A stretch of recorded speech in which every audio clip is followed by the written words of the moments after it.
If you've made a batch of dough that needs a long room temperature ferment, like my overnight dough, which ferments at room temperature for 18 to 20 hours, or my Neapolitan dough, same deal, also a long room temperature ferment, that after the first rise, sometimes people say, oh, it's so goopy and it's too hard to work with and I don't know what to do. So here's what you do. This is what it looks like after that first rise at room temperature.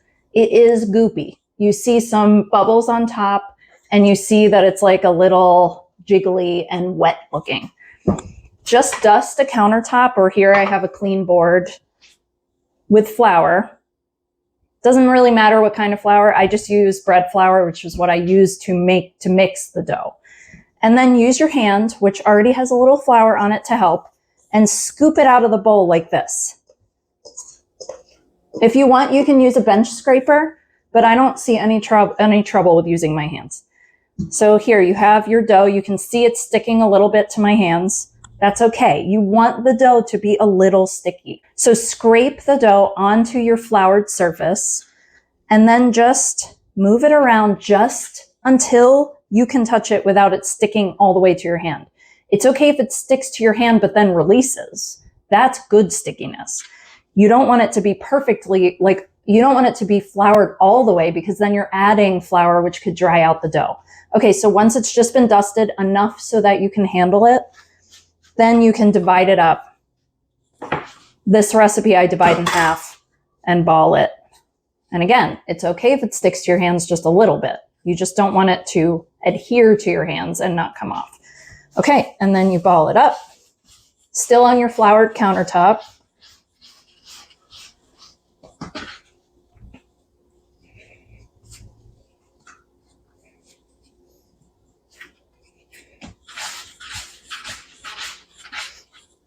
Okay, and then you cover it with an upside down bowl.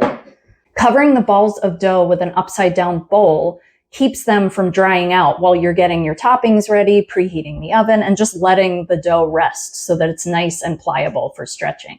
If you go to stretch out your dough and it keeps springing back and just is not pliable enough to stretch, probably you're using a dough that was cold fermented, which means it rose first at room temperature and then you had to stick it in the fridge for a day or two.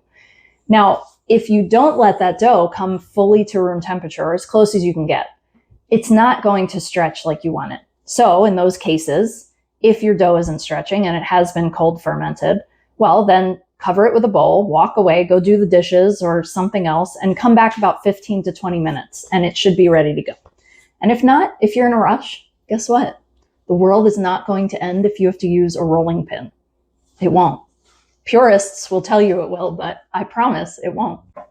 If you're stretching your dough and you get it a little too thin and oh no, there's a rip, that's okay. Just put it back on your floured countertop and pinch that hole closed as best as you can. And then just keep stretching if you need to, but avoid that spot so you don't rip it again.